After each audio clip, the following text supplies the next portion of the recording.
Auzubillahiminasyaitonirrajim. Bismillahirrahmanirrahim. Assalamualaikum warahmatullahi wabarakatuh dan salam sejahtera. Salam di pagi Jumaat yang barakah ini. Selamat datang dan terima kasih diucapkan kepada tuan-tuan dan puan, saudara-saudari yang sudi gunakan masa untuk bersama dengan kami dalam program Sembang-Sembang SMB pada pagi yang barakah ini. Alhamdulillah. Saya Muhammad Zaki Ajalwi, moderator anda, dan topik yang akan kita kongsikan pada pagi ini cukup menarik ya tuan-tuan dan puan, iaitu bertajuk pelaburan hartanah, apa yang pelabur baru perlu tahu. Alright.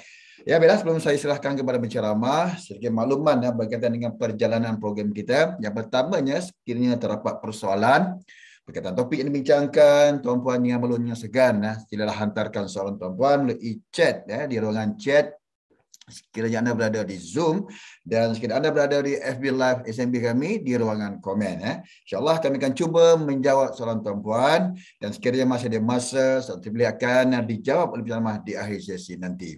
Yang keduanya, tuan-puan juga pada pagi ini layak menerima sijil penyertaan pada penghujung sesi dengan melengkapkan sedikit maklumat dan maklum balas yang diminta melalui QR Code juga link yang akan diberikan nanti.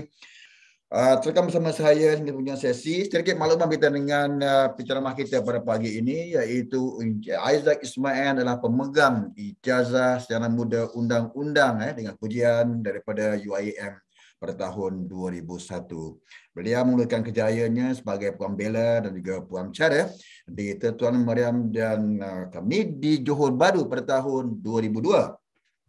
Di atas minatnya yang mendalam dalam bidang litigasi ini, beliau pindah pula ke Tuan Abdul Rahman Saad dan Associate di Kuala Lumpur dan pada tahun yang sama sehinggalah 2004. Setelah itu, beliau berpindah ke Tuan Kamal Isham dan juga Associate untuk menguruskan cawangan firman tersebut di Ampang, Kuala Lumpur sehingga tahun 2010. Beliau meminati bidang perguaman ini sejak dari bangku sekolah lagi. Beliau mengkhususkan amalan guamannya dalam bidang hartanah sejak tahun 2005 hinggalah sekarang. Beliau turut dikenali sebagai seorang pejuang kalangan perunding-perunding hartanah khususnya di sekitar Selangor dan Kuala Lumpur dengan tertubuhnya platform hartanah dan anda iaitu HNA, yang mana beliau melalui medium tersebut beliau gigih mencurahkan ilmu melalui seminar bagi bengkel yang dilakukan seluruh semenanjung Malaysia untuk mendidik masyarakat berkenaan dengan undang-undang hartanah, terutamanya bagi mereka yang minati bidang perundingan hartanah agar dapat melahirkan perunding hartanah yang celik, undang-undang dan berkaliber. Selain itu, melalui platform online HNA ini iaitu Facebook, Instagram, YouTube dan juga website, beliau kerap menulis dan berkongsi ilmu berkaitan hartanah untuk jadikan panduan dan juga rujukan masyarakat umum. Alright, kita bersama dengan penceramah kita dengan sebagai coach saja. Assalamualaikum coach. Waalaikumsalam warahmatullahi taala wabarakatuh, Tuan Zaki. Alhamdulillah sehat nampaknya tuan coach. Alhamdulillah sihat-sihat Okey. Coach, kita ni daripada Johor Bahru, orang JDT kita ni. Wow, hebat-hebat orang Johor ni. Fokus. Alright, pada pagi-pagi ini kita akan berkongsi dengan tajuk yang cukup menarik coach, pelaburan hartanah, apa yang pelabur baru perlu tahu. Silakan coach. Bismillahirrahmanirrahim. Assalamualaikum warahmatullahi taala wabarakatuh. Alhamdulillahirrabbilalamin. Wassalatu wassalamu ala asyrafil anbiya wal mursalin wa ala alihi wa sahbihi wa barik wa sallim ajma'in.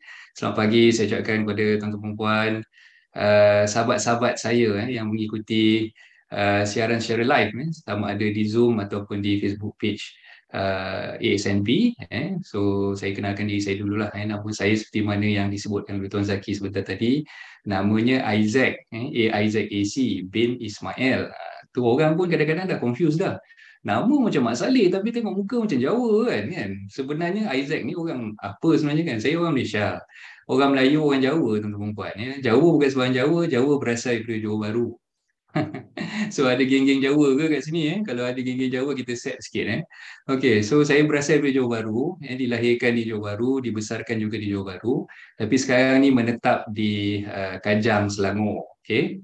So saya menjadi seorang pembela-pengacara ni tak adalah lama sangat, baru 20 tahun. Baru 20 tahun dan alhamdulillah setelah hampir kata apa 20 tahun menjadi seorang pembela-pengacara ni, saya dah jumpa banyak kata apa kes-kes di mana orang-orang yang nak melabur dalam bidang hartanah ni Dia istilah kasarnya dipanggil orang-orang ni semua tersilap langkah.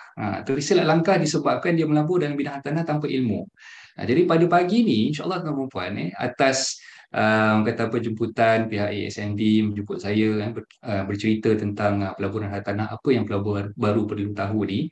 Saya terpanggil lah untuk berkongsi berdasarkan kepada pengalaman saya sendiri, terutamanya bila saya mengendalikan kes-kes anak-anak guam saya beli hartanah tiba-tiba ada masalah, tak boleh nak ditukar nama, tak boleh dipindah milik, ada kes-kes di mana pembeli-pembeli hartanah ni tanpa usul periksa dia beli hartanah ni daripada scammer, ada kes-kes yang macam tu.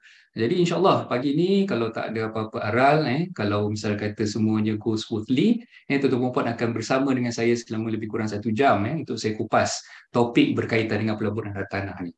Okay, tapi sebelum saya bergerak dengan lebih lancar, dengan lebih jauh lagi ke depan, saya nak jemputlah tuan-tuan puan tengok satu video yang saya dah sediakan ni. Okay, silakan. Hai, Assalamualaikum. Saya Aizat Ismail, peguam hartanah dan juga founder Hartanah dan Anda. Sebagai seorang peguam, saya telah berpengalaman mengendalikan urusan hartanah selama 20 tahun dan saya ingin kongsikan pula pengalaman dan ilmu yang saya ada kepada anda melalui platform Hartanah dan Anda sama ada secara online ataupun offline. Ini semua saya lakukan kerana matlamat saya adalah untuk membantu sekurang-kurangnya 100,000 orang, terutamanya buruh migran, memiliki hartanah pertama mereka dalam tahun 2021. Kini, saya ingin mengajak anda untuk bersama-sama mencapai impian tersebut. Ayo, kita buktikan bahawa kita semua boleh. Jom follow Hartanah dan Anda untuk saya bantu anda memiliki hartanah dalam tahun ini dengan cara yang betul. InsyaAllah. Okey, terima kasih banyak tuan-tuan puan semua. Itu tadi video dipanggil mukadimah lah untuk memperkenalkan diri saya kepada tuan-tuan puan semua. Seperti mana yang dinyatakan dalam video tersebut, saya ada menyediakan satu platform online. Tuan-tuan puan boleh ikuti perkongsian saya di Facebook page Hartanah dan Anda, di YouTube channel Hartanah dan Anda, di Instagram, dan yang terkini ni ada TikTok. TikTok saya Coach Isaac. Jadi tuan-tuan puan bolehlah sudi-sudikanlah subscribe dan juga follow saya di media sosial yang saya nyatakan tadi. Okey, sebelum kita bercerita tentang topik yang kita nak bincangkan pada pagi ini. Okey, saya nak tahulah di kalangan tuan-tuan puan ni, ada tak di kalangan tuan-tuan puan yang memang menjadi seorang pelabur yang tegar? Pelabur tegar ni maksud dia tak semestinya dalam bidang hartanah lah. Pelabur dalam ASB ke, pelabur dalam kata apa unit trust ke, ada yang mungkin melabur beli emas ke. So kalau boleh tuan-tuan puan masukkan ruang komen. Saya nak tengok berapa ramai sebenarnya di kalangan perempuan yang menjadi seorang pelabur yang tegar. Kalau setakat simpan duit bawah bantal, setakat simpan duit dekat dalam tabung ayam, itu kita bukan panggil sebagai pelabur lah. Itu kita kenali sebagai tuan-tuan puan sebagai penyimpan sebenarnya kan. So bila kita cerita pasal pelaburan ni sebenarnya tuan-tuan, kita dah saya dah sediakan slide di situ. Pelaburan ni adalah satu kegiatan untuk menanamkan modal. Kita definisikan sebagai penanaman modal untuk pembelian instrumen kewangan, baik secara langsung maupun tidak, untuk kegunaan pada masa depan, dengan harapan pemilik modal ataupun pelabur ni tadi akan mendapat sejumlah keuntungan ataupun manfaat pada masa akan datang dalam tempoh tertentu dalam bentuk bayaran berbentuk faedah pendapatan atau penambahan nilai terhadap instrumen yang dibeli tadi. Okey, maksudnya di situ tuan-tuan puan, bila kita melabur ni, kita mengharapkan adanya keuntungan. Bukannya katalah kita simpan hari ni RM100, 2-3 tahun akan datang jumlah yang kita dapat tu pun RM100 juga. Itu bukan pelabur, itu maknanya simpanan biasa sajalah. So bila kita melabur ni sebenarnya kita mengharapkan keuntungan di masa hadapan. Okey, nak dapatkan keuntungan di masa hadapan ni tuan-tuan, tak boleh tidak. Tak boleh tidak, kita kena cari medium yang bersesuaian. Medium yang bersesuaian ni maksud dia tempat yang kita nak letakkan duit ataupun pelaburan yang kita nak buat tadi tu, tempat tu mestilah yang pertama sekali kita kena faham dan kita kena pastikan bahawa tempat tersebut adalah tempat yang selamat. Tempat yang selamat ni macam mana tuan-tuan? Katalah tuan-tuan puan ada mendengarlah ataupun terbaca di mana-mana media sosial, kat mana-mana, kat WhatsApp group dan sebagainya, ada kawan-kawan kita forwardkan So pelaburan sekian-sekian banyak, mendatangkan keuntungan sekian-sekian banyak. Okay. So biasanya dalam keadaan kita sekarang ni, maklumlah kita baru je habis pandemik COVID-19 dan sekarang ni dah mula melangkah ke fasa endemik. Kebanyakan daripada kita menghadapi masalah kesulitan ketika mana pandemik COVID-19 melanda negara kita 2 tahun lepas, 2020 dan 2021. Okay. So sekarang ni memang kita cari tempat. Kita masih lagi tercari-cari tempat kat mana pelaburan-pelaburan yang memang boleh mendatangkan keuntungan sebab kita nak jana balik pendapatan kita. Dulu mungkin duit kita banyak habis, kita tak boleh nak bekerja, kita tak boleh jana pendapatan, kita terpaksa menggunakan wang simpanan yang kita ada untuk survival kita lah. So sekarang ni kita nak gandakan balik lah duit tersebut. Dan sekarang ni tuan-puan banyak anasi-anasi luar yang orang kata apa, nasi-nasi jahat ni yang cuba untuk mempengaruhi kita. Nak simpan duit dia letakkanlah satu dana sekian-sekian. Dia suruh kita melabur dalam skim sekian-sekian dan sebagainya. Menjanjikan pulangan yang begitu hebat. Yang tak logik. Bila kita fikir, simpan RM100 boleh dapat RM300 dalam masa sebulan, katakanlah. Kan, sebagai contoh. Ataupun ada yang suruh beli sekian-sekian perkara ataupun perkakasan, dan dalam masa yang sama, menjanjikan pulangan setiap bulan bila anda beli perkara tersebut. Katalah vending machine dan sebagainya, anda akan dapat pulangan setiap bulan secara orang kata berterusan sepanjang masa. So perkara-perkara macam ni sebenarnya pelaburan-pelaburan yang macam ni tuan-tuan perlu berhati-hati. Sebab dalam keadaan kita terdesak sekarang ni, banyak anasi-anasi yang jahat di luar sana yang cuba mempengaruhi kita untuk membuat pelaburan-pelaburan yang memang tak masuk di akal. Dan bila kita fikir pelaburan yang tak masuk di akal ni, bila kita nampak dia punya pulangan tu terlalu tinggi, tuan-tuan harus berhati-hati. Sebab tu bila saya definisikan pelaburan ni, tuan-tuan saya rasa faham lah kot. Maksud kita melabur di sini, kita melabur dengan jumlah wang tertentu dengan mengharapkan pulangan tertentu di masa hadapan nanti, insyaAllah. Okay. Seterusnya tuan-tuan, definisi pelabur baru. Okay. Bila kita tengok topik yang kita nak bincangkan pada pagi ini, pelaburan hartanah khususnya untuk pelabur baru. Apa yang pelabur baru perlu tahu kan? Okay. Tuan-tuan, bagi anda yang memang dah menjadi seorang pelabur yang tegak, anda bukanlah kita definisikan sebagai pelabur baru sebab anda dah biasa melabur.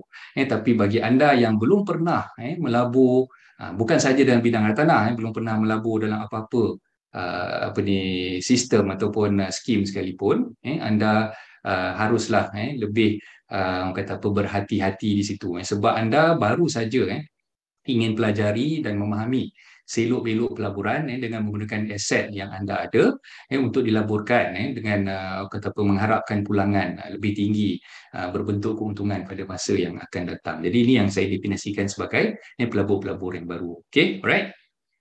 Okay, seterusnya apa yang pelabur baru inginkan? Tentulah keuntungan berlipat kali ganda daripada modal yang ditanam. Okay, sebab tu munculnya skim-skim yang tak masuk akal ni.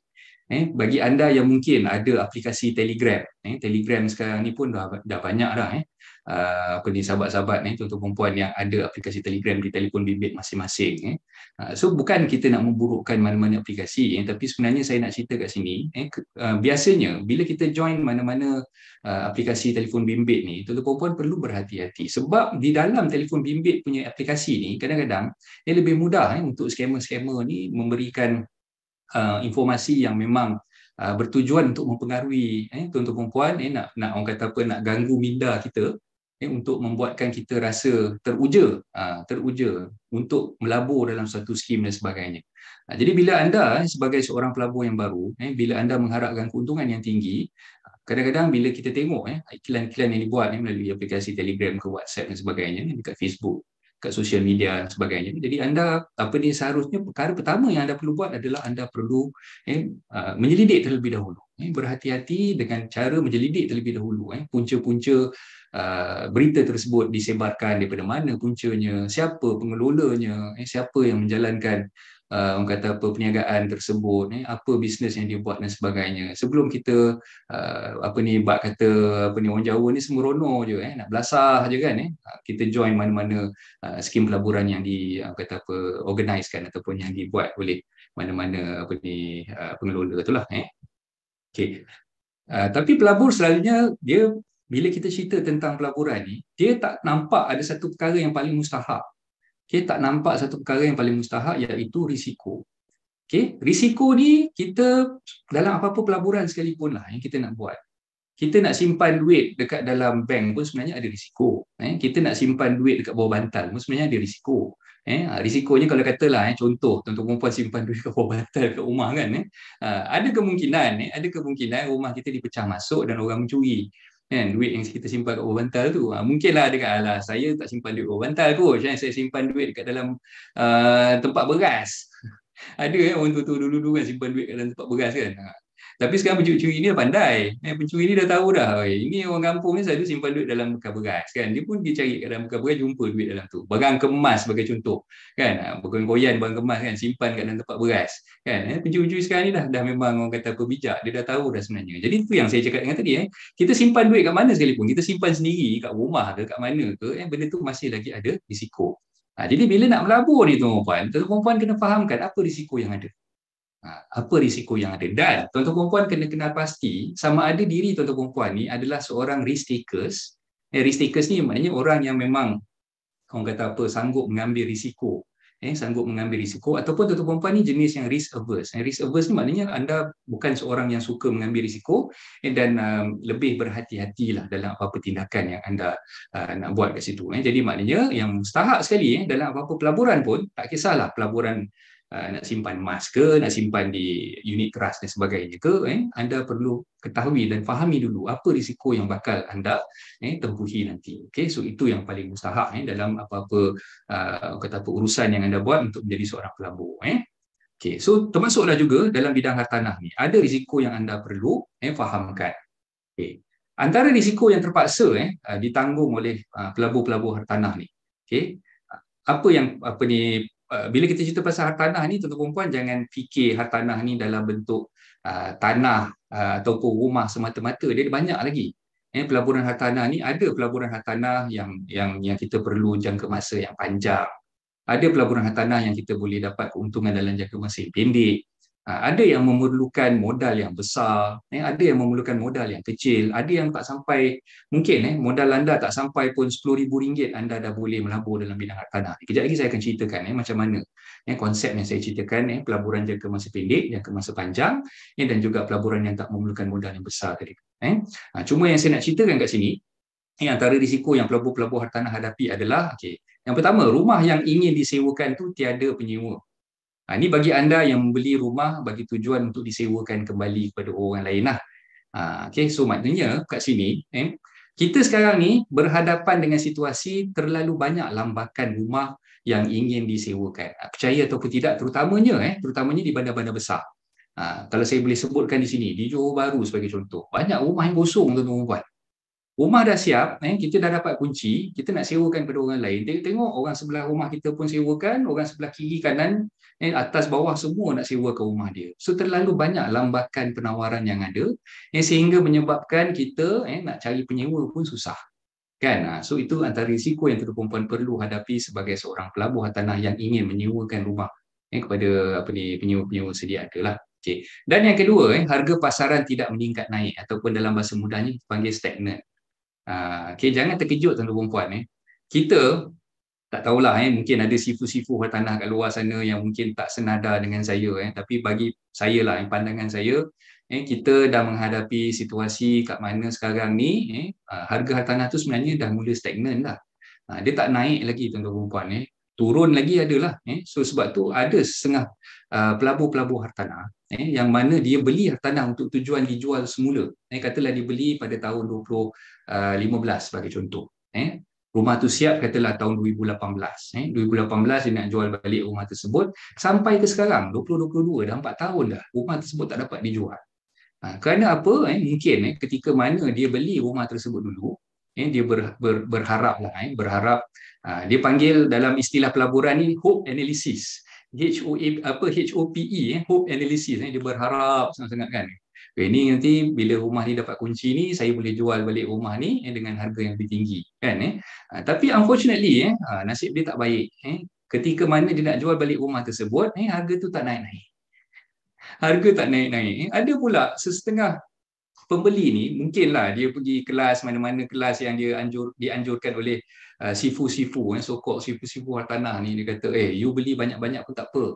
Rumah-rumah ni garanti lah boleh jual balik, garanti boleh sewakan balik.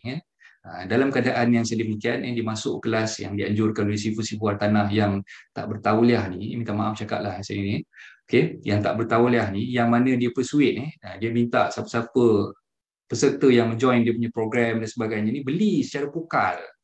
Tak apa, you join kami punya group, kita beli secara pukal, kita boleh dapat diskaun banyak daripada pemaju dan sebagainya, dengan harapan diskaun yang diberikan tersebut boleh orang kata apa, menguntungkan pembeli-pembeli ataupun pelabur-pelabur hartanah ni. Dan bila dia dah beli hartanah tersebut, tiba-tiba berlaku pula pandemik COVID-19 tuan-tuan. Masya-Allah kan, dahsyat pandemik COVID-19 2020, saya tak payah nak ulas lagi lah tuan-tuan, 2021 So masing-masing pun dah tahu penangan COVID-19 ni apa yang dia dah buat, sampaikan kapal terbang pun tak boleh terbang tuan-tuan. Pilot-pilot pun terpaksa bawa Grab, jadi pilot di darat kan, tak boleh nak terbangkan kapal terbang mereka, yang mana kerja kat sektor perhotelan dan sebagainya, yang mana kerja dekat sektor orang kata apa, banyaklah sektor-sektor yang affected, oil and gas dan sebagainya. So inilah antara sebab kenapa tuan-tuan perempuan perlu berhati-hati, sebab risikonya memang ada. Bila kita beli untuk harapan kita nak jual semula, tiba-tiba tak ada pula pembeli yang berminat nak beli rumah tu daripada kita, sebab harga pasaran tu tak naik-naik, dan dalam masa yang sama terlalu banyak sangat lambakan penawaran yang ada di situ. Okey, seterusnya kelembapan ekonomi. Kelembapan ekonomi ni macam yang kita tengah hadapi sekarang ni lah. Whether we like it or not, kita suka ataupun tidak, kita sekarang ni berada dalam fasa ekonomi yang agak lembab perempuan. So macam yang kita tengok sekarang ni, kadar inflasi begitu tinggi, duit ringgit Malaysia pun jatuh kan. So dalam keadaan yang macam ni tuan-tuan perempuan, bila berlakunya kelembapan ekonomi, kita nak mengharapkan hartanah yang kita beli tadi tu disewakan ataupun dijual semula kepada bakal-bakal pembeli yang baru dan sebagainya. Dengan keadaan kelembapan ekonomi sekarang ni, kuasa membeli ataupun kuasa penyewa untuk menyewa rumah tersebut daripada kita ada ke tak ada? Tuan-tuan perempuan boleh bayangkan ada ke tak ada dalam keadaan kelembapan ekonomi kita hadapi sekarang. So jawapannya mungkin on the negative side lah. On the negative side maksud saya kat situ, kita nak cari penyewa yang mampu untuk membayar sewa kepada kita, untuk mencari pembeli yang mampu membayar harga jualan hartanah yang kita nak jualkan tadi tu, berkemungkinan dengan keadaan kelembapan ekonomi sekarang ni agak sukar untuk kita dapat. Alright, dan seterusnya kadar inflasi semakin tinggi. So bau-bau ni kecoh kan, harga ayam. Tuan-tuan perempuan yang gemar makan ayam kan, so harga ayam pun kita dah tahu makin lama makin tinggi kan. So kerajaan cuba nak mengawal, nak mengurangkan kos subsidi dan sebagainya, sampai ke hari ni so baru-baru ni diumumkan harga ayam dah nak diapungkan, tapi tak jadi pula kan. So cuba bayangkanlah sekarang ni nak beli ayam pun masalah tuan-tuan perempuan. Jangan kata nak beli rumah, beli ayam pun jadi masalah kan. So macam mana kita nak mengharapkan orang kat luar sana yang tak berapa nak ada duit sekarang ni nak beli rumah-rumah yang kita beli tadi tu untuk kita dapatkan keuntungan. Jadi ini antara perkara yang tuan-tuan perempuan perlu fahamkan. Dan lain-lain lagi lah, banyak lagi lah apa-apa faktor-faktor lain lah, risiko-risiko yang kita boleh jangkakan dalam pelaburan hartanah ni. So apa kesimpulan yang saya nak cakap dalam slide saya ni? Lagi tinggi keuntungan yang kita nak cuba capai tu, tuan-tuan perempuan, lagi tinggilah risiko yang terpaksa kita tanggung. So ini dalam apa-apa pelaburan sekalipun, kita fahamkan gitulah. Lagi banyak risiko yang kita terpaksa tanggung tu, maknanya lagi tinggilah dia punya pulangannya. Tapi dalam masa yang sama, tuan-tuan perempuan sanggup ke tidak? Sanggup ke tidak nak menanggung risiko-risiko yang ada tu?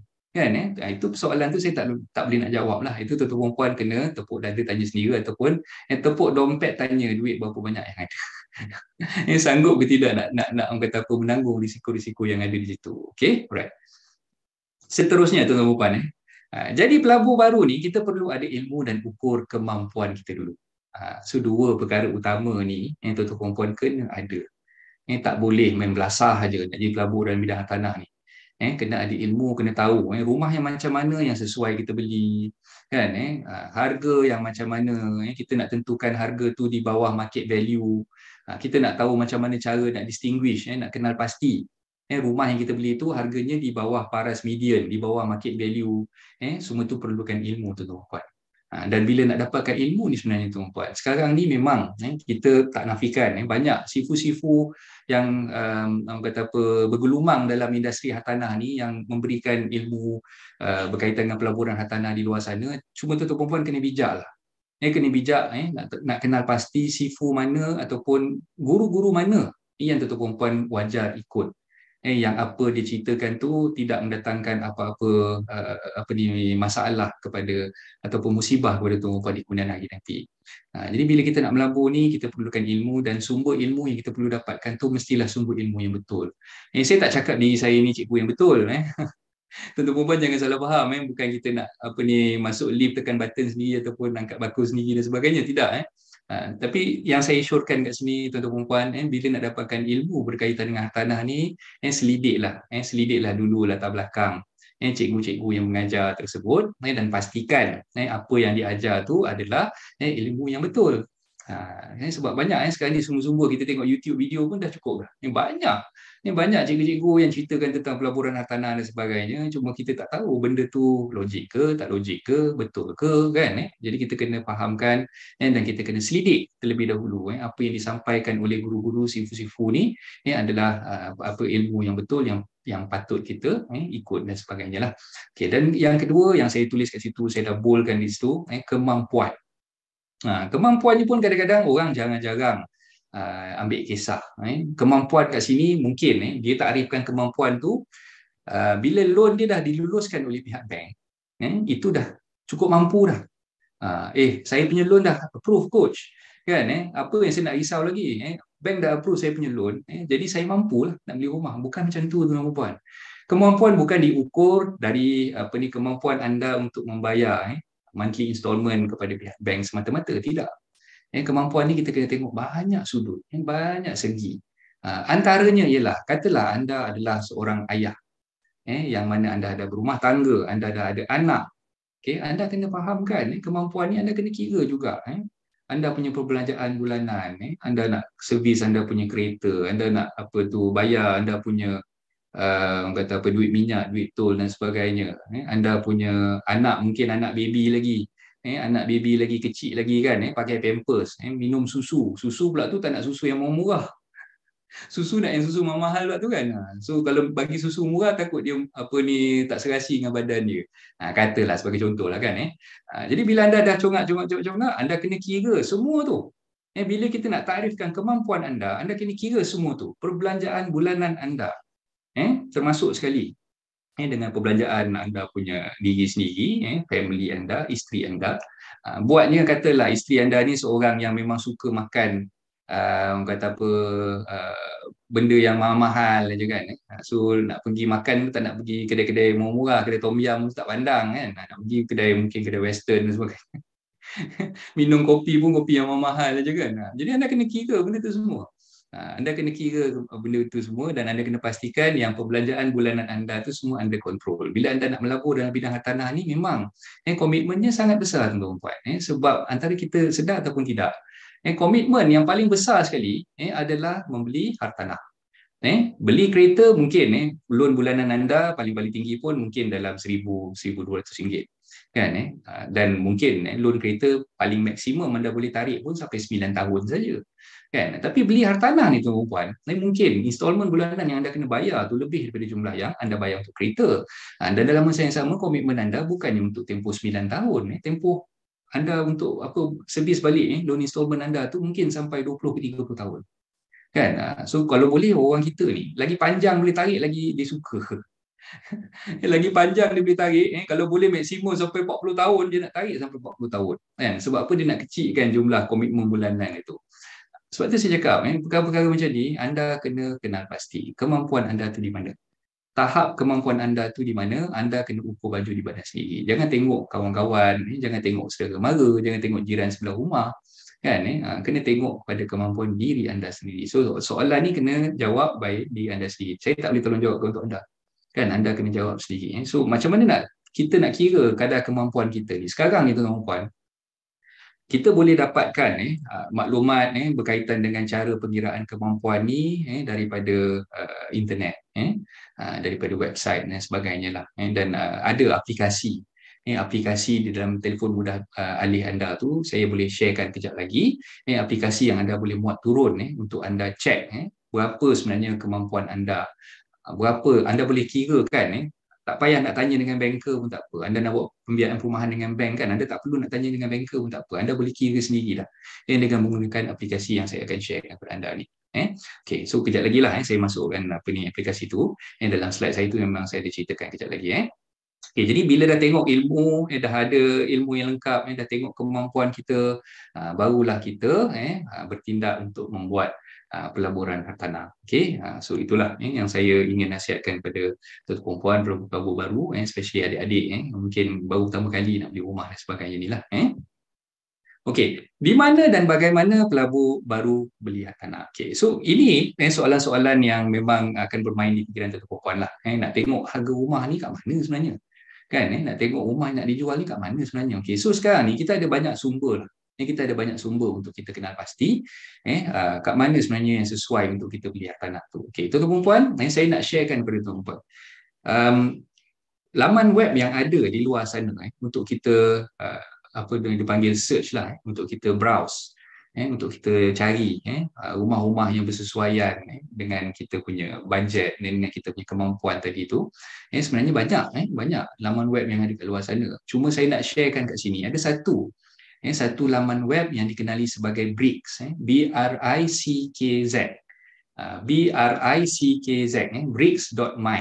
Bricks.my ni adalah laman web yang bukan nak kata dia yang terbaik lah, tapi yang saya nak sharekan di sini, laman web tersebut dia memberi panduan kepada anda sebab anda boleh kenal pasti harga rumah berdasarkan transaksi yang real.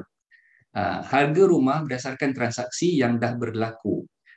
Berbeza dengan laman web yang lain. Kalau saya boleh sebutkan di sini, mudah.my ke iProperty ke Property Guru ke, semua laman web yang ada tu adalah mengiklankan rumah-rumah yang ingin dijual. Harga yang diletakkan kat situ adalah harga yang diletakkan oleh penjual-penjual rumah. Tapi laman web Bricks ni sebenarnya adalah harga yang telah pun dimuktamadkan. Dia berdasarkan kepada transaksi yang telah berlaku. Jadi anda boleh semak di laman web Bricks ni, sebab harga yang ada kat situ tu memang harga yang memang dah certain. Orang putih kata certain, memang dah pasti. Sebab transaksi jual beli tu dah berlaku. Jadi lebih mudah untuk anda kenal pasti harga rumah yang anda nak beli dekat kawasan yang anda berminat. Contoh katakanlah, macam tadi saya sebutkan saya tinggal di Kajang. Saya nak beli rumah kat kawasan Kajang sebagai contoh. So bila saya nak tengok rumah kat kawasan Kajang, saya search je Kajang di situ. Saya search, tengok banyak rumah-rumah yang ditawarkan untuk dijual. Okay. Harga yang ditawarkan untuk dijual tadi tu tak sama sebenarnya dengan nilai market value rumah tersebut. Kan, katalah saya buka mudah.my, saya buka iProperty, saya search Kajang, banyak beratus-ratus rumah nak jual, beribu-ribu benda dah. Sampai pening kepala nak pilih yang mana satu kan. Tapi kena faham itu adalah harga yang diiklankan, yang mana penjual meletakkan harga tersebut. Tapi kita tak tahu sebenarnya harga yang diiklankan tu atas daripada market value ke ataupun bawah daripada market value. Kan, so untuk mengelakkan daripada kita tertipu. Kadang-kadang kita rasa ni macam dah murah dah ni. Rumah ni macam dah murah ni kan. Padahal dia punya harga tu lebih tinggi berbanding dengan market value sedia ada. Jadi langkah yang awal tuan-tuan perempuan perlu buat adalah kenal pasti harga yang diiklankan tersebut adakah harganya di atas ataupun di bawah market value menerusi laman web bricks.my yang saya sebutkan itulah. Ataupun kalau tuan-tuan perempuan ada sedikit modal. Sedikit modal tuan-tuan perempuan boleh orang kata apa, dia ada laman web yang Bricks yang saya sebutkan tadi tu, dia ada yang percuma, ada yang berbayar. Yang percuma tu mungkin informasinya tak begitu lengkap. Informasi dia mungkin ada yang kurang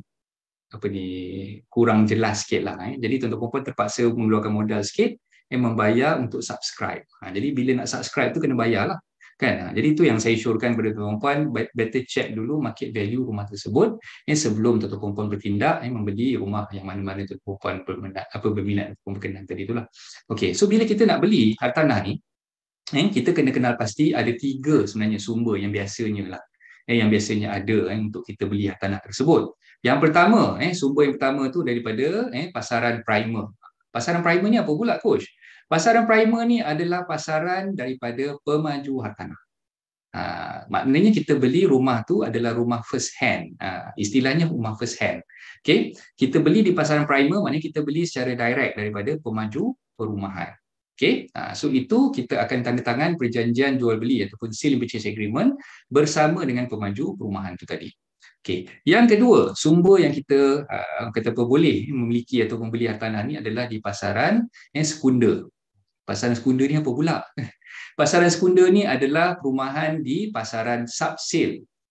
Subsale ni maknanya tuan-tuan perempuan beli rumah daripada tuan rumah tu sendirilah. Rumah ni kita panggil ataupun istilahnya lebih mudah tuan-tuan perempuan sebutkan sebagai rumah second hand. Okay, rumah second hand. Okay, itu sumber yang kedua. Okay, sumber yang ketiga, tuan-tuan perempuan boleh juga membeli rumah melalui lelongan. Bila cerita pasal lelongan ni semua dah agak kening dah kan. Semua dah macam seronok dengar kan, lelongan kan.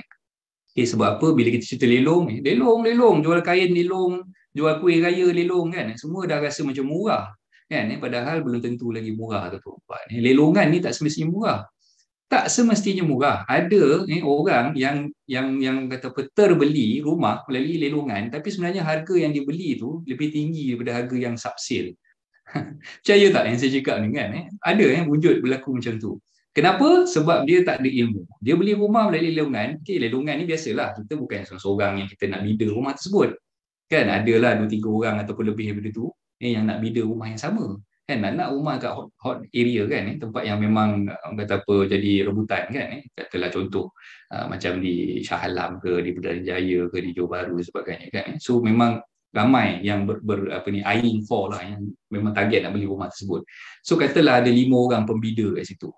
Kita ni pun tanpa usul periksa masuk bidaan tu tak ada ilmu kan, tak ada ilmu, suruh belajar malas kan, suruh cari ilmu tak nak kan, so masuk sembrono je, kita pun jadi pembida konon-kononnya lah macam orang kata apa dah terror sangat lah orang kata kan.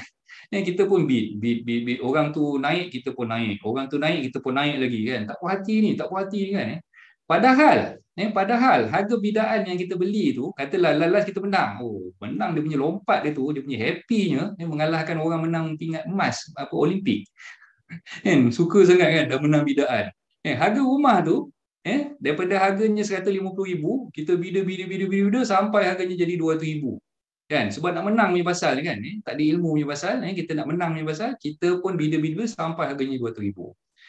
Bila kita dah bayar harga lelongan tersebut 200,000 tu, kita balik tu yang kita tanya pula dengan orang yang jiran sebelah rumah kita, katalah kita dah dapat kunci lah, dah masuk dah rumah tersebut kan, kita sembang dengan orang sebelah, saya baru je pindah sini, saya menang lelong. Orang tu pun tanya, berapa menang lelong? Saya menang 200,000. Apa sama sangat awak beli rumah ni? Saya dulu beli rumah ni, masa awal-awal saya beli rumah ni, baru 100,000. Baru-baru ni ada jiran selang 2 tingkat kat bawah ni, dia jual rumah dia baru 140, 150 katakan kan. So, kita pun dah terduduk dah. Alamak, silap lah kan, dia bida-bida sampai 200,000 kan. So itulah sebenarnya tu kena pastikan dulu ada ilmu nak bida rumah untuk lelongan ni. Tak semestinya rumah yang dilelong tu murah. Tak semestinya tuan-tuan. Kadang-kadang kita ni over excited, kita terbida rumah tu melebihi daripada harga yang sepatutnya kita bida. So itu yang saya ceritakan, kesimpulan kat bawah tu dapatkan info lanjut mengenai iklan daripada website, online portal, apa dan sebagainya, dan kena ada ilmu. Kena ada ilmu, cek dulu market value sebenarnya berapa. Nak masuk bidaan ke, nak beli secara subsale ke, nak beli daripada pemajuan tanah ke, semua tu mesti ada risiko dan mesti ada cerita-cerita yang tak sedap di belakangnya. Okey, seterusnya fahami jenis-jenis pelaburan hartanah. Untuk jangka masa panjang, tuan-tuan perempuan boleh buat cara macam mana yang saya dah tulis kat sini lah. Beli hartanah untuk disewakan. Okay, jangka masa panjang ni berapa lama coach? Okay, ada yang mungkin mentakrifkan jangka masa panjang ni 10 tahun ke atas. Ada yang mentakrifkan jangka masa panjang ni 5 tahun ke atas. Itu terpulang pada diri tuan-tuan perempuan sendiri. Tapi bagi saya jangka masa panjang ni kalau melebihi 5 tahun ke atas lah. Melebihi 5 tahun ke atas tu saya dah takrifkan sebagai pelaburan jangka masa panjang. Sebab anda nak tunggu 5 tahun tu bukannya sekejap, lama. Anak sekarang ni mungkin darjah 1 sampai anak tu nak sekarang dah tak ada UPSR, darjah 6 sampai anak tu sekolah darjah 6 baru anda boleh dapat hasil pulangan yang ada kendaki itulah kan. Jadi jangka masa panjang ni saya takrifkan 5 tahun ke atas lah. Jadi anda yang nak buat pelaburan tanah dalam jangka masa panjang ni, antaranya adalah anda beli tanah untuk disewakan. Okey, nak sewakan hartanah ni tuan-tuan dan puan, macam saya cerita awal-awal dalam mukadimah saya tadi tu, bukan satu cara, bukan satu orang kata apa, kaedah yang murah. Bukan satu kaedah yang murah dan bukan satu kaedah yang memang tak ada risiko sebenarnya tuan-tuan dan puan. Kenapa saya kata bukan kaedah yang murah? Satu, tuan-tuan dan puan, bayangkan begini, tuan-tuan dan puan beli rumah dengan harga katalah 200,000. Sebuah apartmen 3 bilik berkuasaan lebih kurang 700 square foot katakan. Harganya 200,000. Anda terpaksa membayar, katalah sekarang ni anda keluarkan duit untuk membayar deposit sebanyak 10%, 20,000. Okay, kemudian anda kena servis monthly installment pada pihak bank, katalah setiap bulan untuk harga rumah 200,000, saya boleh corak lebih kurang dalam RM900. RM900 sebulan. Anda membayar setiap bulan RM900 kepada pihak bank. Okay, jadi sebenarnya kos yang anda perlu keluarkan kat situ, every month anda kena servis anda punya bayaran, pembiayaan perumahan yang anda buat tadi tu, installmentnya RM900 setiap bulan.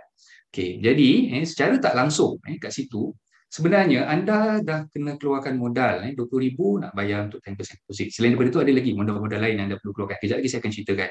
Legal fees-nya lain, stamp duty nak kena bayar lembaga hasilnya lain, valuation fee-nya lain, banyak lagi benda lain yang anda perlu keluarkan kos-kos yang awalan dipanggil.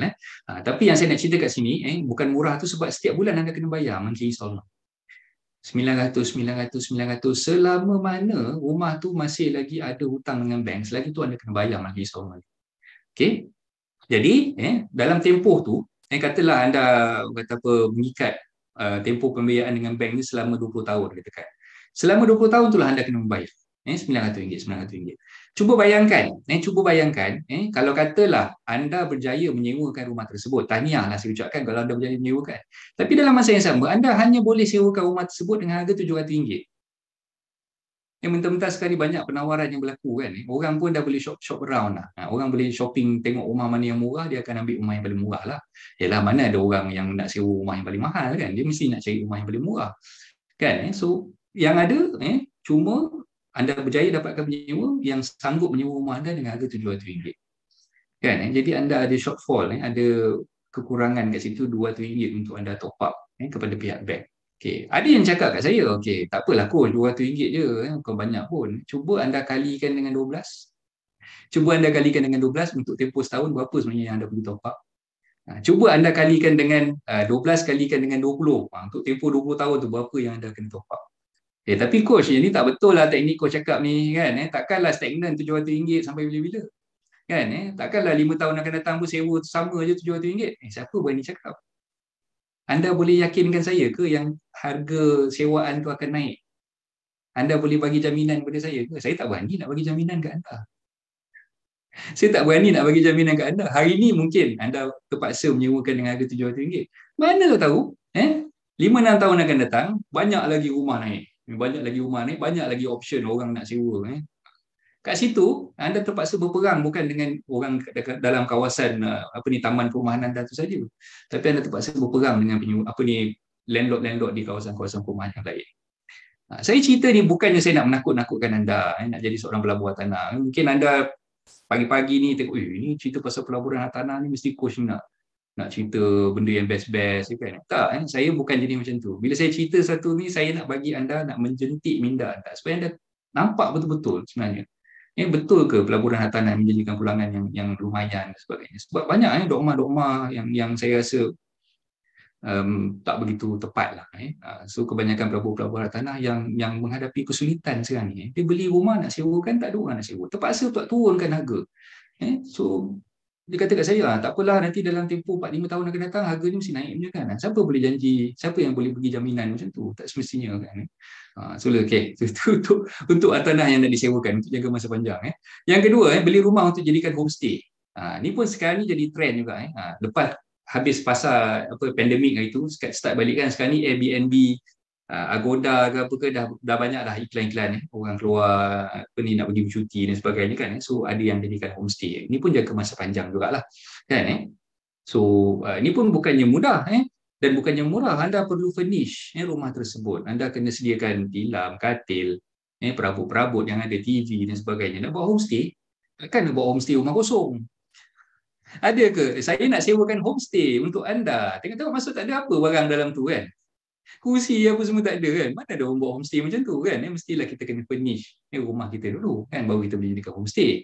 Seterusnya beli tanah untuk berkebun. Ini pun pelaburan jangka masa panjang juga kan. Mana ada orang berkebun tempoh setahun dapat hasil kan. Biasanya dia akan ambil masa lah. Tanam musang king sebagai contoh kan. Tanam musang king sebagai contoh mungkin anda ambil masa 2-3 tahun barulah pokok tu tak sempat pun 2-3 tahun, mungkin 5 tahun ke atas lah baru buah tu keluar kan, musang king tu keluar, durian tu kan. So ini antara perkara yang anda boleh ni lah kan. Seterusnya beli tanah untuk dipajak semula. Ini pun ada juga jangka masa panjang. Anda beli tanah sawit, anda pajakkan semula tanah sawit tersebut untuk orang lain usahakan, dan sewaan ataupun pajakan yang anda kutip tu sebagai hasil untuk anda lah, dan lain-lain lagi. So ini semua kita takrifkan sebagai pelaburan hartanah jangka masa panjang. Okey, dan seterusnya fahami pelaburan hartanah jangka masa pendek. Okey, jangka masa pendek ni macam mana tuan-tuan buat? Beli hartanah untuk di flip. Kita beli untuk kita jual semula. Itu maksud flip di situ. Okay. Sebagai contoh, katalah sekarang ni tuan-tuan perempuan beli hartanah di pasaran primer daripada pemaju perumahan. Okay, tuan-tuan perempuan beli rumah tu belum siap pun lagi, tak naik pun lagi rumah tersebut. Kan, rumah tu belum ada tiang, belum ada apa lagi, tanah je, baru diratakan, baru buat foundation saja. So anda beli daripada pemaju perumahan. Okay, so bila dah tanda tangan perjanjian jual beli, pemaju kata dalam tempoh 3 tahun daripada sekarang ataupun 36 bulan daripada sekarang, anda akan menerima vacant possession, pembuci rumah. So anda dah berkira-kira nak beli rumah tersebut. Katalah sekarang ni harga rumah tu kita beli dengan harga RM500,000. Dekat KL ni biasalah rumah harga RM500,000 tu memang biasa kan. So bila beli dengan harga RM500,000, kita nak flip balik ni, takkanlah kita nak jual dengan harga RM500,000 juga. Kan, mestilah kita berfikir nak jual pada harga yang lebih tinggi. Katalah kurang-kurang pun dah RM100,000 ni. Kan, kurang-kurang kita nak jual balik ni dengan harga RM100,000 kan. So ada keuntungan RM100,000 di situ. So ini yang kita panggil untuk pelaburan jangka masa pendek, yang nak flip balik. Nak beli sekarang daripada pemaju dapat kunci untuk di flip balik lah. Dan yang kedua, beli hartanah rumah busuk. Rumah busuk ni macam mana pula? Masuk-masuk penuh dengan sampah ke? Masuk-masuk penuh dengan orang kata apa, naja-naja kucing ke dalam tu kan? So rumah busuk ni istilah untuk rumah-rumah yang memang rosak teruk. Rumah-rumah yang mungkin terbengkalai, rumah-rumah yang tak yang dah diignore ataupun dah tak dipandang oleh tuan rumah tersebut.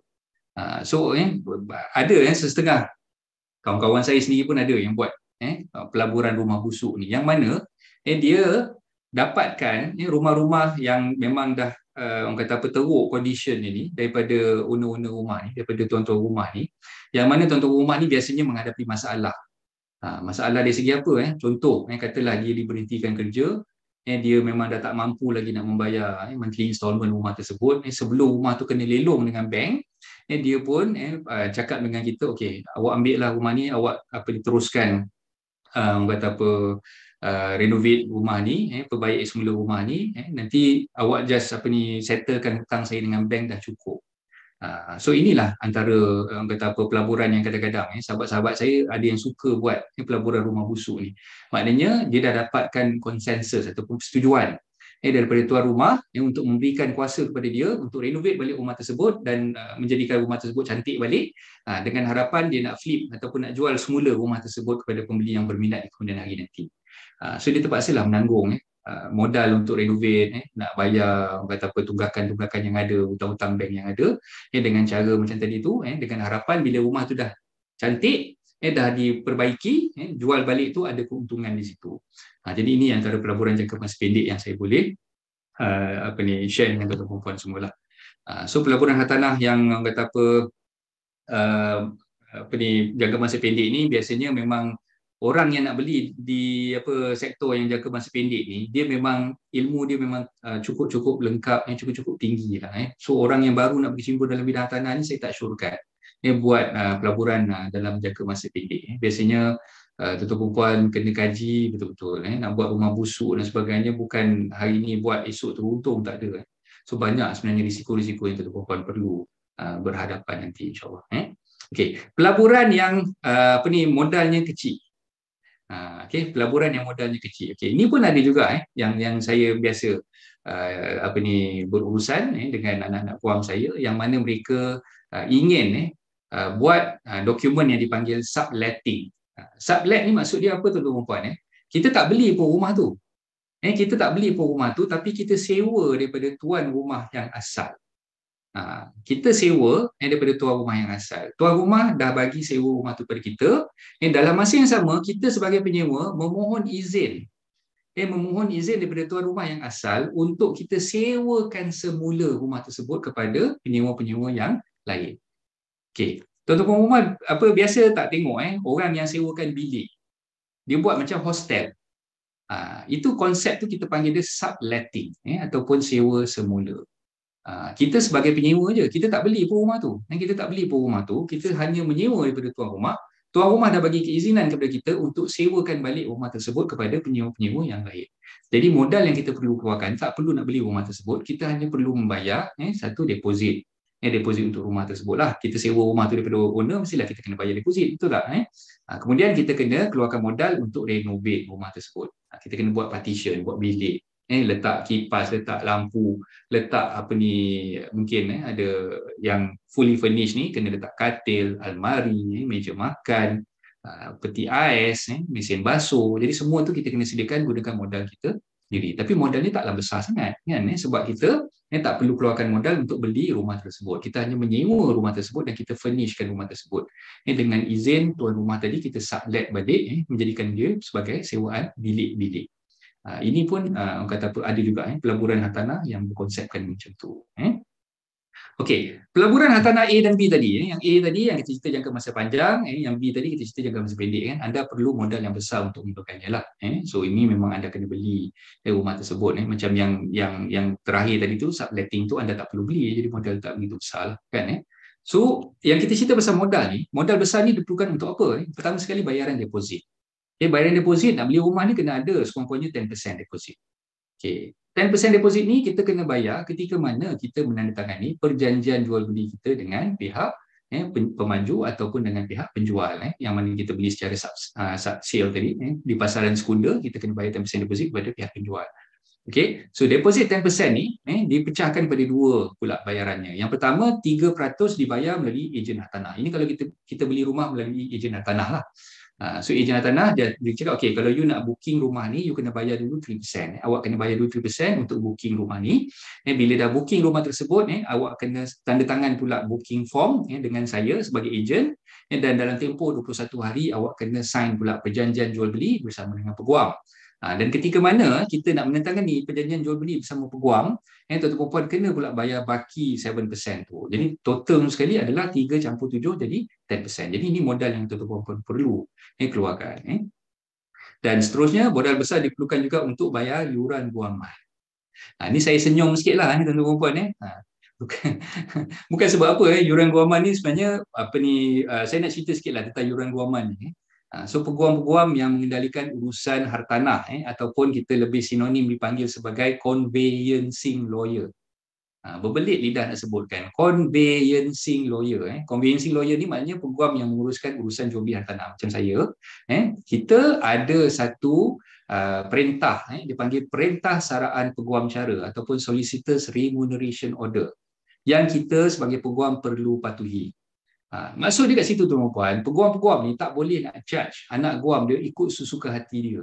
Dia kena ikut skala fee yang ditetapkan di bawah perintah saraan peguam cara yang saya sebutkan tu. Dia ada scale fee dia dan tuan-tuan puan perlu fahamkan. Anda pergi ke mana-mana firma guaman sekalipun, anda akan dapat satu quotation. Kalau misalnya kata anda nak buat urusan jual beli ni, saya nasihatkan anda dapatkan dulu quotation. Sebut harga daripada peguam yang anda lantik tadi tu, dan anda boleh dapatkan daripada beberapa orang peguam. Katalah hari ini anda pergi ke firm A, esok anda pergi firm B, lusa anda pergi firm C. Okay? So dapatkan quotation dulu daripada mereka, comparekan antara quotation yang anda ada tu. Tapi anda akan nampak legal fee yang dikenakan tu lebih kurang sahaja. Sebab apa? Dia dah ada perintah saraan peguam cara yang peguam perlu patuhi.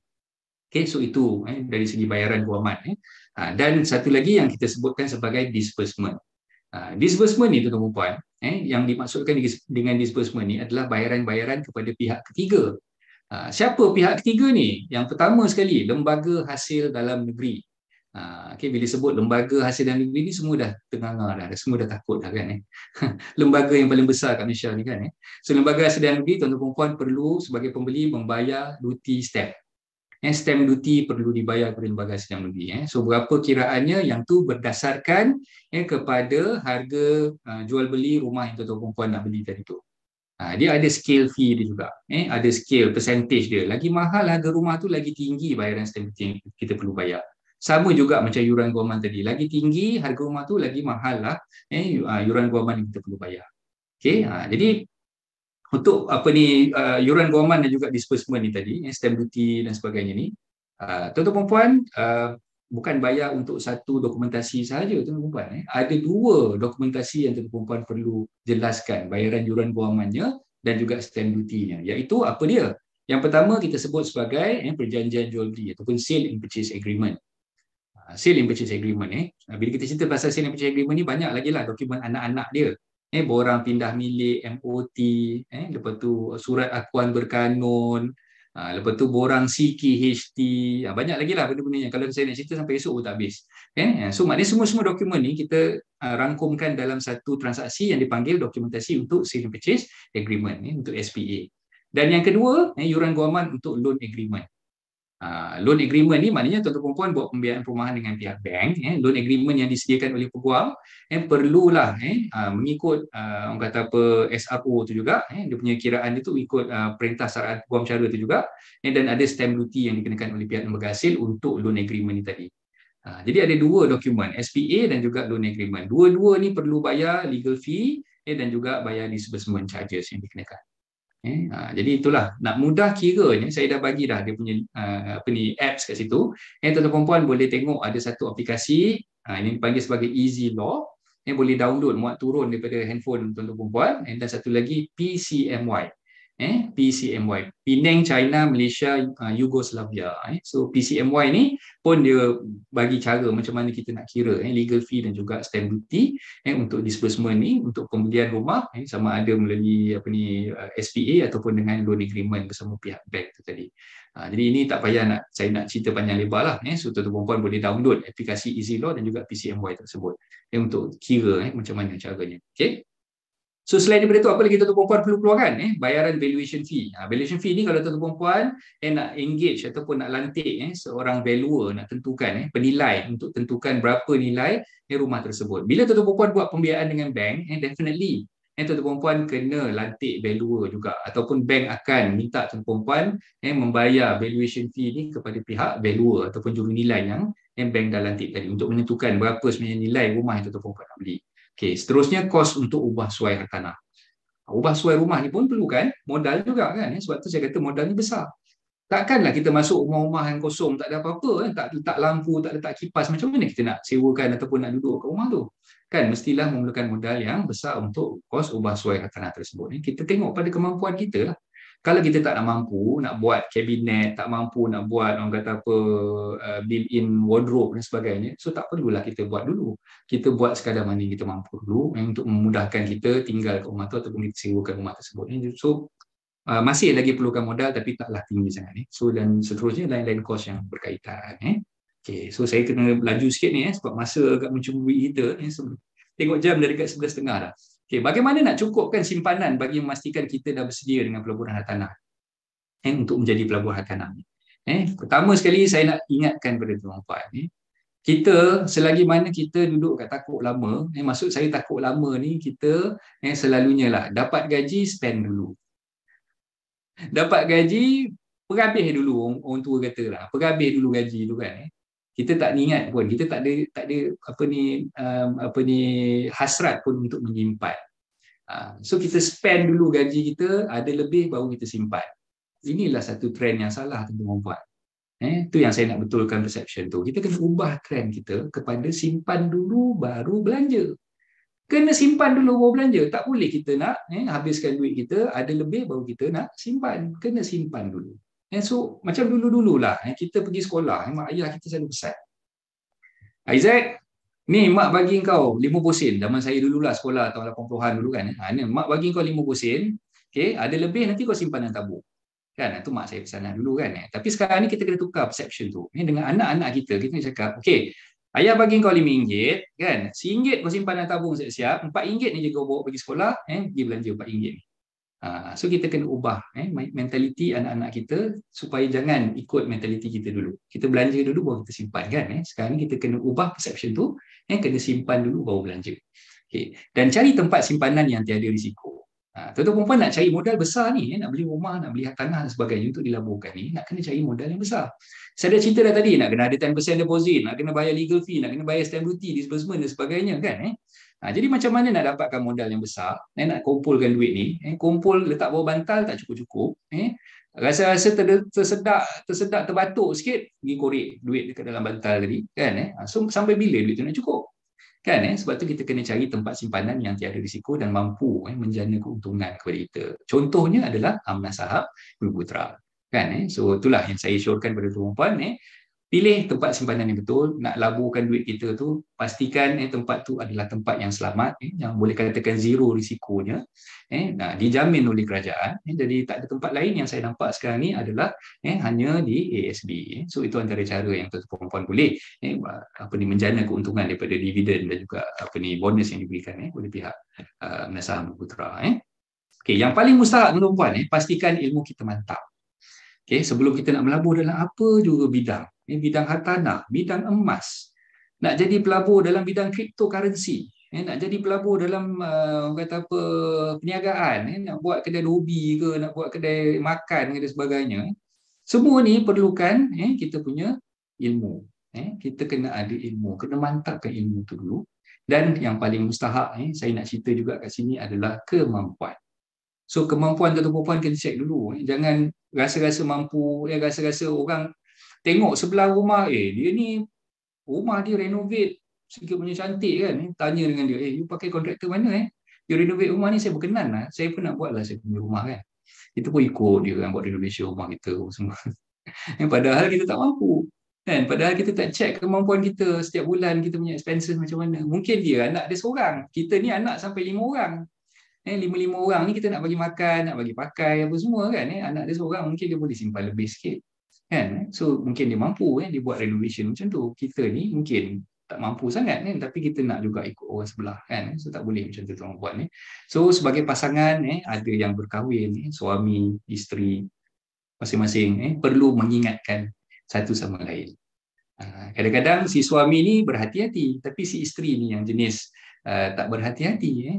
Tengok orang pakai gelang emas, dia pun nak pakai gelang emas. Tengok kawan tu tukar kereta baru, dia pun nak tukar kereta baru. Macam dalam cerita Piramli tu kan. So lalas panggil perompak, suruh perompak penyamun pergi sambung rumah kan. Jangan macam tu tuan-tuan. So maknanya tuan-tuan sebagai suami isteri, sebagai pasangan ni, kita kena saling mengingatkan pasangan kita. Kita ni tak mampu yang kita tak mampu. Orang sebelah pakai kereta tu, biarlah dia pakai kereta tu kan. Kita tak mampu. Kita pakai apa yang ada kancil pun kita pakai je lah. Ini yang kemampuan kita kan. So tengok kemampuan kita dulu dalam dalam fasa yang kita sedang alami sekarang ni tuan-tuan puan, kadar inflasi yang tinggi dengan kadar ekonomi yang tak menentu sekarang ni, perlulah berhati-hati. So jangan nak melabur apa-apa sekalipun, pastikan yang kita ada ilmu dan kita cek dulu kemampuan kita. Okay, so itu sebagai orang kata pengakhiran lah apa yang saya nak kongsikan kepada anda semua. Dan hari ini sebenarnya saya ada nak buat promosi sikit dengan izin pihak ASB. Saya nak buat promosi sikit berkaitan dengan buku yang saya dah tulis. So saya ada tulis sebuah buku hard copy. Buku ni saya jual pada harga RM50, termasuk pos untuk Semenanjung Malaysia, dan untuk Sabah Sarawak RM60. Termasuk pos juga. So Semenanjung 50, Sabah Sarawak RM60, termasuk pos. Tajuk buku tu Rumah Itu Milikku, 77 tips gempak miliki rumah dengan bijak. Okey, kenapa saya pilih angka 77 di situ? Sebab tips dia bukan 77 pun, lebih daripada tu. Tuan-tuan pun akan dapat tips lebih daripada 77 sebenarnya, tapi saya suka nombor 77 tu sebab saya lahir pada tahun 77.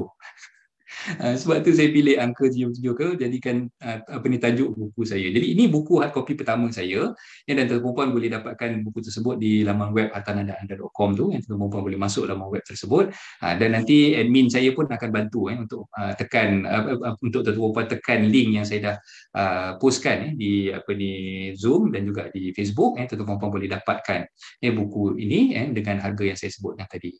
Dan ada lagi hadiah untuk tuan-tuan yang setia bersama-sama kita daripada awal sesi sampailah ke sekarang ni.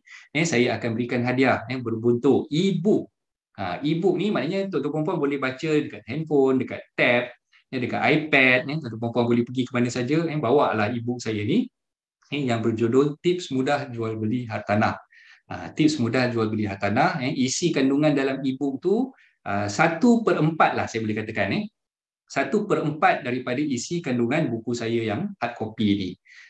Jadi maknanya tuan-tuan perempuan insyaAllah dengan adanya e-book tersebut, tuan-tuan perempuan dah tahu dah cara macam mana nak berurusan dengan ejen hartanah, macam mana nak berurusan dengan peguam, berapa pengiraan untuk yuran guaman, berapa pengiraan untuk stamp duty, apa yang tuan-tuan perempuan langkah-langkah yang perlu dibuat sebelum, ketika dan selepas tuan-tuan perempuan menjual ataupun membeli rumah, semua tu ada dalam e-book saya. So insyaAllah kita boleh dapatkan e-book tersebut.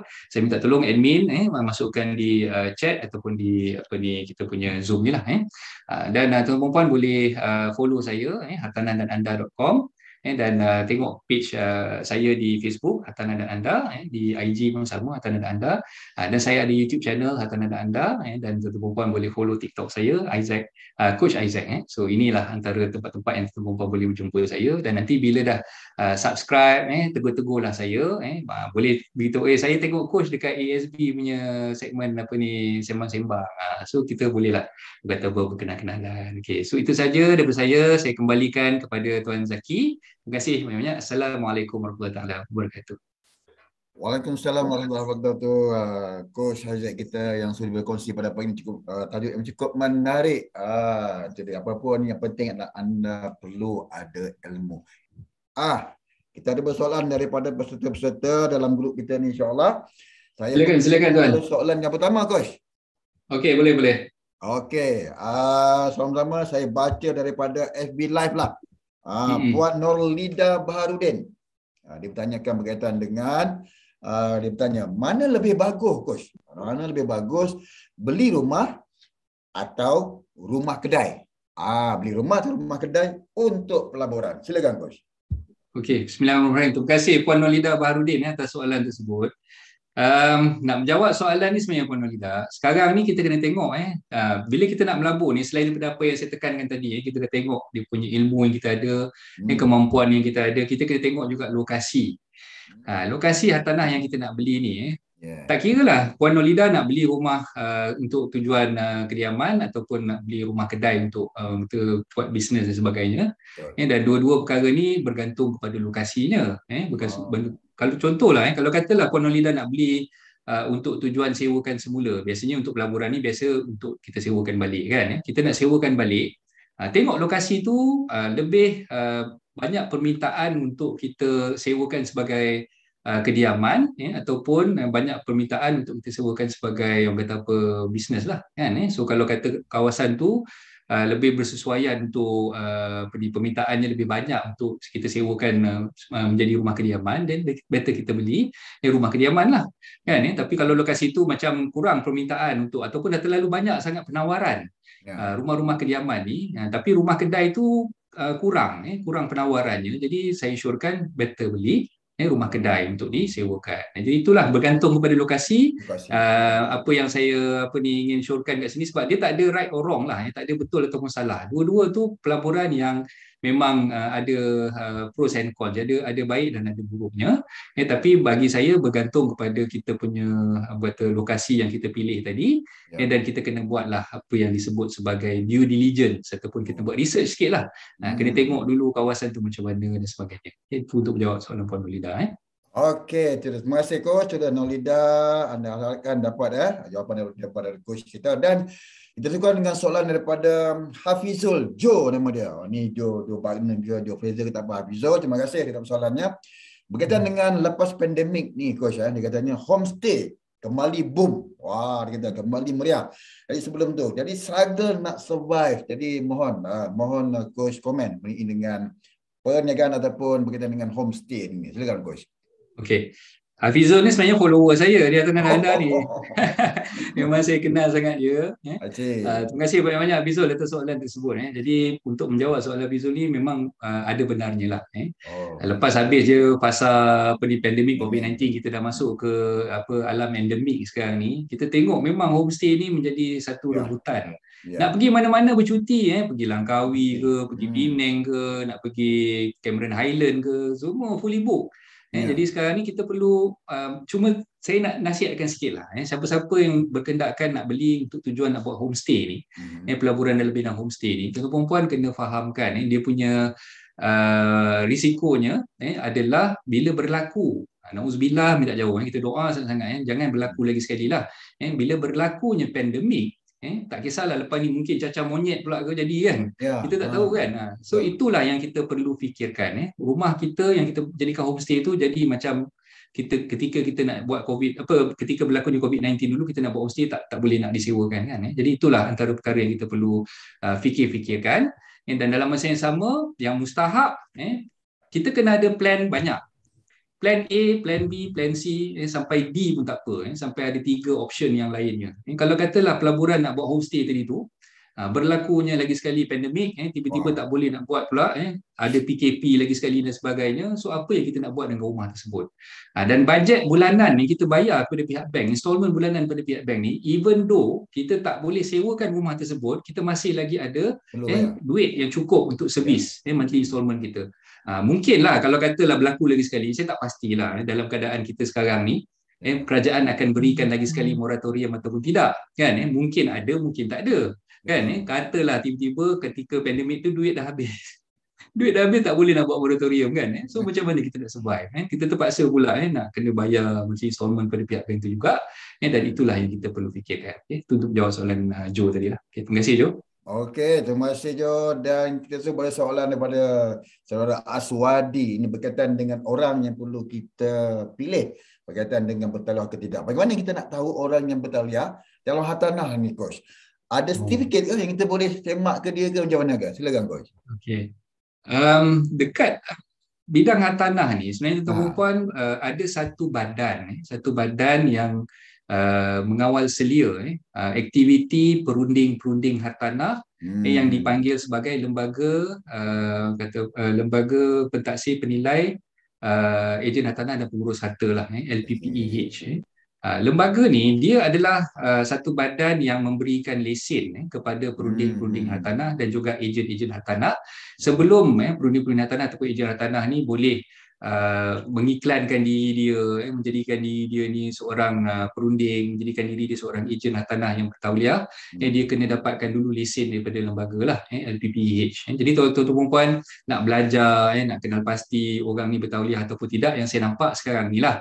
Yang saya nampak mungkin tuan-tuan puan boleh cek sama ada orang tu dia dilesenkan ataupun tidak oleh pihak lembaga penilai pentaksir ejen hartanah dan pengurus harta tadi tu. Okey, itu yang pertama. Yang kedua tuan-tuan puan, dalam bidang perundingan hartanah ni sebenarnya tuan-tuan puan, kita nak melabur dalam bidang hartanah ni ada banyak cabang. Macam saya ceritakan tadi kan, yang macam-macam cabang ada. So tuan-tuan puan perlu compare ilmu yang disampaikan oleh sifu-sifu hartanah ni tadi, sama ada ilmu yang diberikan tu adalah ilmu yang wajar kita ikut ataupun tidak. Berdasarkan kepada pengalaman saya sendirilah, saya tengok kebanyakan daripada sifu-sifu hartanah ni kadang-kadang dia terlalu overpromise.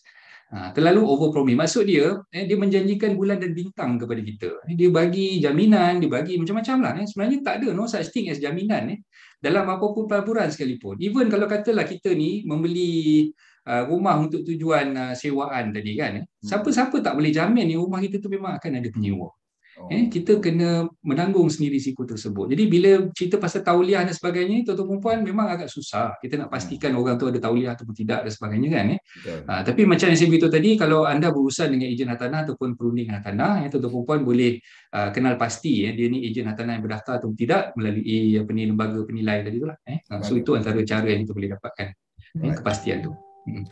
Terima kasih Coach, dan kita pergi ke soalan yang terakhir. Walaupun kita harapkan peserta terus menghantar, kita akan bertemu balik dengan Coach pada penghujung sesi. Soalan daripada saudara Idris berkaitan dengan pemberian kasih sayang, Coach. Jika kita nak pindah milik harta tanah secara pemberian kasih sayang, adakah akan dikenakan stamp duty ataupun legal fee saja? Silakan Coach. Okay. Pemberian kasih sayang ni dia ada satu instrumen yang digunakan pakai. Yang kita selalu buat sebagai peguam ni, saya sediakan instrumen tu adalah dokumen yang dipanggil sebagai hibah. Oh, Hibah ataupun bahasa Inggeris ni kita panggil sebagai deed of gift. Deed of gift, GIFT. Gift tu maknanya pemberian lah. Jadi bila kita nak berikan tanah ataupun rumah kita tu kepada orang yang kita sayangi, katalah suami nak bagi kepada isteri, ayah ataupun ibu nak bagi kepada anak, ataupun anak nak bagi kepada ayah ataupun ibu, semua tu sebenarnya kita boleh gunakan instrumen yang dipanggil sebagai hibah ataupun deed of gift tadi. Okey, so soalan Tuan Idris tadi, dia tanyakan ada tak stamp duty dikenakan. Okey, nak menjawab soalan ni tuan-tuan puan kena tengok akta duty stamp. Akta duty stamp menggariskan bahawa bila berlakunya pemberian kasih sayang, pemberian kasih sayang daripada pemberi kepada penerima tu tadi, dia kena tengok pertalian. Kena tengok pertalian di antara pihak yang memberi dengan pihak yang menerima tu tadi. Okay, maksud saya pertalian di situ, kalau misal kata seorang ayah memberi kepada anak, ada pertalian darah di situ, kita kena buktikan yang adanya surat beranak untuk membuktikan pertalian darah di situ. Kita boleh mendapat apa yang disebutkan sebagai peremitan ataupun diskaun duty stamp. Ada diskaun duty stamp di situlah. Ada diskaun duty stamp sebanyak separuh, maknanya 50% daripada duty stamp asal yang dikenakan. Jadi untuk menjawab soalan Tuan Idris tadi tu, kena tengok pertalian antara pemberi dengan penerima tu tadi mestilah wujud antara ayah ataupun ibu kepada anak, ataupun suami kepada isteri. Ni semua ada dia punya orang kata apa, peremitan ataupun diskaun duty stamp yang diberikan oleh lembaga hasil lah. Jadi itu untuk menjawab soalan Tuan Idris. Okey, terima kasih Coach. Terima kasih kepada Coach yang sudi bersama kami. Kepada anda, teruskan bersama kami dalam SMB Official, SMB Twitter ataupun SMB di YouTube. Dan mungkin ada kata-kata nasihat yang terakhir yang paling sebenarnya tadi. Okey, yang pertama kena ada ilmu. Yang keduanya ikut kemampuan. Bila belanja, simpan dulu baru belanja. Itu yang menariknya Coach. Silakan Coach. Mungkin ada kata terakhir nasihat kepada pendengar kita pada pagi ini. Silakan Coach. Terima kasih Tuan Zaki. Macam yang Tuan Zaki ceritakan tadilah, ulas balik apa yang saya dah beritahu tu. Nak melabur ni jangan sembrono saja. Apa-apa pelaburan yang kita buat, kita perlu ada ilmu dan kita perlu pastikan yang kita mampu. Terutamanya dalam bidang pelaburan tanah ni. Sebab pelaburan tanah ni memang menjanjikan pulangan yang agak besar, tapi risikonya pun besar juga. So kalau kita tersilap langkah, kita nak patah balik tu susah tuan-tuan. Tak sama macam kita melabur dalam tempat-tempat lain. Kalau kita tersilap langkah, mungkin kita nak cairkan, contoh katalah tuan-tuan simpan emas dan sebagainya, tuan-tuan boleh cairkan emas tu dengan cara yang mudah. Tuan-tuan boleh pergi ke pajak gadai, rahnu dan sebagainya kan. Tapi rumah macam mana kita nak jual dalam tempoh masa singkat kan? Kalau kita terpaksa jual juga, kita terpaksa turunkan harga dengan banyak, so mana datang untungnya kat situ kan? Jadi itulah so pendek kata, apa yang saya syorkan tadi, tuan-tuan puan perlu pelajari, dapatkan ilmu di tempat yang betul, dan kenal pasti dululah apa risiko yang ada, dan pastikan tuan-tuan puan orang kata apa, belajar dengan sifu-sifu yang memang orang kata apa, berpengalaman dan mengajar perkara yang betul, bukan nak menangguk dia ekro lah orang kata. Okey, so itu saja, kembali kepada Tuan Zaki. Terima kasih Coach di atas pengkongsian. InsyaAllah kita akan dapat bertemu lagi dengan Coach tinggal di lain waktu. Dan terima kasih kepada anda yang terus bersama kami dan teruskan bersama kami dalam program Sembang-Sembang setiap hari. Dan seperti biasa setiap hari Jumaat jam 10 pagi kami mengadakan program Sembang yang terbuka kepada umum dengan topik-topik yang berlainan. Macam saya ceritakan dengan Coach hari ini bersama dengan Coach yang berkaitan dengan tanah. Minggu lepas kita berkaitan dengan PDRM dengan skema.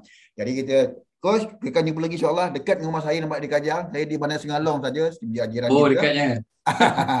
Jadi kepada anda, bagi pihak SMB, saya kata mohon maaf di atas kurang berlaku sepanjang program dijalankan. Dan kita berjumpa dalam waktu. Yang pentingnya kita masih lagi menjaga SOP kita. Kawal diri, jaga diri. Banyak mungkin hari Minggu ni banyak jemputan-jemputan ni kita akan bersama. Dan kita harapkan anda sentiasa sihat di luar sana. Semoga kita berjumpa di lain waktu. Saya sudahi dengan wabillahi taufiq wal hidayah. Wassalamualaikum warahmatullahi wabarakatuh. Terima kasih Coach.